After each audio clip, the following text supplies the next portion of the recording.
أعوذ بالله من الشيطان الرجيم بسم الله الرحمن الرحيم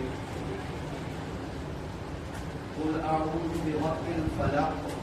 من شر ما خلق ومن شر غاسق إذا وقب إلى آخر السورة. حضرات سامعین کرام،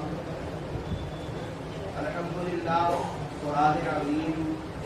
آج تلاوت کے اعتبار سے مکمل ہو گیا. خدائے تعالی لفظوں کو معاف فرما کر پڑھنے اور سننے کو اپنی بارگاہ میں قبول فرمائے. قرآن عظیم جس دن اس کی میں نے ابتدا کی تھی، یعنی پہلی تراویح کو، تو آپ کے سامنے سورہ فاتحہ کے متعلق چند باتیں میں نے عرض کی تھی. سورہ فاتحہ قرآن کریم کا ابتدائی حصہ ہے، یعنی ابتدا قرآن کریم کی سورہ فاتحہ سے ہی ہوئی ہے. اور یہ صورتیں جو سب سے آخر کی دو صورتیں ہیں جن کو معوذتین یا معوذات کہا جاتا ہے، یہ سب سے آخری صورتیں ہیں. اللہ تعالیٰ نے سورہ فاتحہ کے اندر اپنی صفت رحیمی اور صفت رحمانی کا تذکرہ فرمایا اور بندوں کو مانگنے کا سلیقہ عطا فرمایا اور یہ بتایا کہ لوگوں، اگر تم روش کسی کی اختیار کرنا ہی چاہتے ہو تو ایسے لوگوں کی روش اختیار کرو کہ جن کے اوپر ہمارا انعام و اکرام ہے. وہ مقبول بندے کہ جن کو ہم نے اپنی بارگاہ میں مقبول کیا، ان کا اٹھنا بیٹھنا سونا جاگنا عبادت کھانا پینا سب ہمیں مرغوب تھا، ہمیں پسند تھا، اس کو ہم نے پسند کیا. لہذا ان لوگوں کی پیروی کرو اور ان کے نقش قدم کے اوپر چلنے کی کوشش کرو. یہ سورہ مبارکہ جو آخری سورت ہے قرآن کریم کی دونوں، یہ دونوں سورتیں مل کر کل 11 آیتیں ہیں اور ان 11 آیتوں کے اندر اللہ تبارک و تعالی نے مسلمانوں کو بڑی ہی عمدہ نصیحتیں بیان فرمائی ہے اور ایک ایسی نصیحت سے آگہی فرمائی ہے کہ جو تمام نصیحتوں کا لب لباب ہے اور ماحصل ہے. اگر انسان اس نصیحت کے اوپر عمل کر لے، اس نصیحت کو اپنے عمل کے اندر لے آئے تو دنیا بھی اس کی کامیاب ہے اور انشاءاللہ وہ بندہ آخرت کے اندر بھی کامیاب ہے. سب سے پہلے تو ان دونوں صورتوں کی فضیلت بیان کر رہا ہوں، سماعت فرمائے. حضرت عائشہ صدیقہ رضی اللہ تعالی عنہا بیان فرماتی ہے کہ رسول اللہ صلی اللہ علیہ وسلم جب اپنے بستر کے اوپر رات کو لیٹنے کے لیے تشریف لاتے تھے تو فرمایا سب سے پہلے آپ یہ 3 صورتیں اپنے ہاتھوں کو ملا کر پڑھتے تھے، اس کے اوپر پھونک کر اور اپنے جسم کے اوپر مل لیتے تھے. جہاں تک بھی آپ کا ہاتھ جاتا وہاں تک آپ اپنا جسم کے اوپر ہاتھ پھیرتے. فرمایا ایک سورہ اخلاص یعنی قل هو اللہ احد، اور یہ دونوں صورتیں جن کو معوذات کہا جاتا ہے، قل اعوذ برب الفلق اور قل اعوذ برب الناس، ان تینوں صورتوں کا آپ ورد کیا کرتے ہیں. اور رسول اللہ صلی اللہ علیہ وسلم نے ایک دوسری روایت کے اندر بیان فرمایا لوگوں، اللہ رب العزت نے تمہیں 3 بڑی عمدہ صورتیں عطا کی ہیں. اگر تم ان کو روز صبح اور شام 3 مرتبہ پڑھ لو گے تو اللہ تبارک و تعالی تمہارے لیے کافی و وافی ہو جائے گا اور تمہیں شیطان کے ہر میں سے اپنی حفاظت اور پناہ عطا فرما دے گا. فرمایا وہ قرآن کریم کی سب سے آخری صورتیں ہیں جن کو سورہ اخلاص اور سورہ معوذتین کہا جاتا ہے. اور حدیث کے اندر آتا ہے رسول اللہ صلی اللہ علیہ وسلم حضرت امام حسن اور حضرت امام حسین رضی اللہ تعالی عنہما کے اوپر یہ دونوں صورتیں دم کیا کرتے تھے، پھونکا کرتے تھے اور اس کے ذریعے اللہ تبارک و تعالی نظر بد سے بچوں کی اور حسنین قریبین کی حفاظت فرماتا. اب آئیے سورہ مبارکہ کے شان نزول کی طرف. تفسیر کے اندر آتا ہے کہ رسول اللہ صلی اللہ علیہ وسلم کی طبیعت کچھ علیل ہو گئی اور ایسی طبیعت ہو گئی کہ